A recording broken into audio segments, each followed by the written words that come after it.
Okay, welcome back mga scalper. Share lang natin kung paano tayo nag-change ng bias from uptrend to downtrend dito kay lever. So nakasunod tayo ng 1% dito. So nahit tayo ng stop loss ng 1% dito. And nakapag-short tayo. So explain natin sa trading view. And yun na nga. So what happened after natin mag-enter dito? Naka 1% and nakikita natin yung higher low.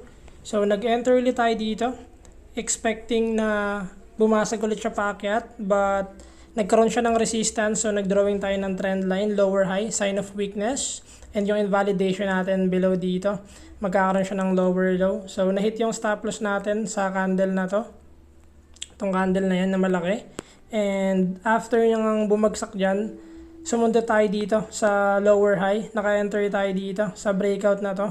Although umakyat pa siya, pero hindi niya na-hit yung stop loss natin dito banda. And nakapag-take profit tayo ng 1% and another lower high. And expecting na susundot pa siya dito, pero nag-sideways na siya. And we decided to close yung position dito banda. And yun nga, lumipad na yung lever. So this is how we take the trade from long to short. Ganito yung mga invalidation natin ng long if ever magkaroon ng lower low. Then wait tayo ng another lower high to enter for higher probability.